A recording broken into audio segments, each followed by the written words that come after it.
Hello students, we will study about the chapter of English text. Chapter number 11, My grandmother's house means मेरी दादी माँ का घर.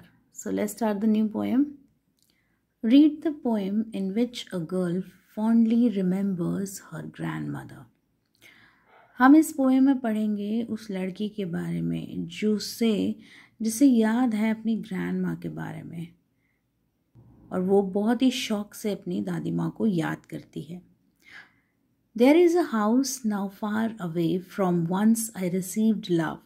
That woman died. The house withdrew into silence. Snakes moved among books. I was then too young to read, and my blood turned cold like the moon. How often I think of going there to peer through blind eyes of windows, or just listen to the frozen air, or in wild despair pick an armful of darkness to bring it here to lie. अब यहाँ पर बताया गया है कि वहाँ एक घर है जो कि बहुत दूर है और जहाँ मैंने प्यार प्राप्त किया था, यानी कि मुझे वहाँ प्यार मिला था. और अब वह वुमन जो मेरी दादी थी वो मर चुकी है. यानी कि कमला दास जो इस कविता की पोएटेस हैं यानी कवित्री हैं, उन्होंने ये पोएम को अपने शब्दों में परोया है और उन्होंने बताया है कि किस तरीके से वहाँ पर एक घर था जहाँ पर एक वुमन रहती थी जो मेरी दादी थी, और उनसे मुझे बहुत ही प्यार मिला है. लेकिन अब उनके मरने के बाद उस घर में एकदम सन्नाटा छा गया है. वहाँ पर सांप इधर उधर घूमते हैं बुक्स के बीच में. जब मैं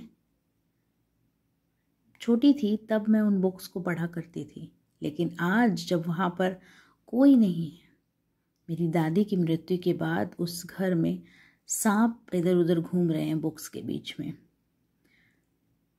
और मेरा जो खून है वो एकदम जम जाता है, जैसे कि ठंड से मानो जैसे खून जम जाता है ना, इस तरीके से जम जाता है.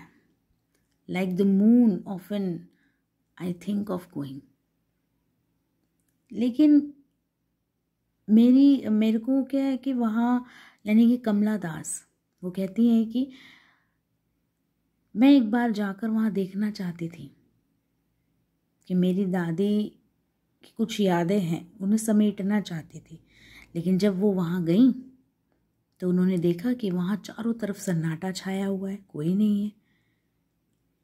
तो ये सब देखकर उनको बहुत अजीब लगा. जब वो वहाँ गई, जब उन्होंने एक विंडो से झांका वहाँ पर, तो उस विंडो के अंदर झांकने पर चारों तरफ अंधेरा दिखाई दे रहा था, जैसे कि मानो अंधकार हो. एक ब्लाइंड आँखों यानी कि अंधी आँखों से वो उस खिड़की के अंदर झांक रही हैं. सिर्फ वहाँ पर क्या सुनने को मिल रहा था? ठंडी हवा जो इर्द गिर्द चल रही थी. ठीक है, तो ये सब चीज़ें वहाँ पर देखने के लिए मिल रही थी. लेकिन उन्होंने क्या किया, उस विंडो में से हाथ डालकर उस अंधेरे को अपनी बाहों में समेट लिया. Darkness to bring it here to lie. और वहाँ का जो अंधेरा था वो अपने बाहों में समेट कर वो अपने साथ ले आई. Behind my bedroom door, like a brooding dog, you cannot believe, darling, can you, that I lived in such a house and was proud and loved. I who have lost my way and beg now at strangers' door to receive love at least in a small change. अब वो जो अंधेरा वो अपनी बाहों में समेट कर ले आई थी ना, वो अपने बेडरूम के पीछे दरवाजे में उन्होंने बिखेर दिया, एक ब्रूडिंग डॉग की तरह. यानी कि डीप इन थॉट, बहुत ही गहराई थी उनकी सोच में. वो जहाँ रहती थी वहाँ पर वो अंधेरे को समेट कर लाकर उन्होंने वहाँ उन्हें छोड़ दिया, जिस घर में कमला दास रहती थी. तो आप इस लाइन का मीनिंग समझ रहे हैं? इस लाइन का मीनिंग ये है कि जो प्यार उनकी दादी के जिंदा रहने पर उन्हें मिला, अब दादी के मरने के बाद वो प्यार कहीं ना कहीं खो चुका था और कमला दास ये नहीं चाहती थी कि वो उस प्यार से महरूम हो जाए, यानी कि वो प्यार उनकी ज़िंदगी से चला जाए, ऐसा वो नहीं चाहती थी। इसीलिए अपनी दादी के साथ हर बिताए वो पल वो अपनी बाहों में समेट कर ले आई, उस जगह जहाँ पर वो अब अपने पति के साथ रहती थी। और ये किस्सा वो अपने पति को बता रही हैं कि तुम विश्वास नहीं करोगे कि मैं जिस घर में रहती थी मुझे बहुत गर्व है उस घर में रहने पर, और बहुत ज़्यादा गर्व है कि वहाँ से मुझे इतना प्यार मिला उस घर से। लेकिन अब वो प्यार मैं खो चुकी हूँ, यानी मैंने अपनी दादी माँ को खो दिया है।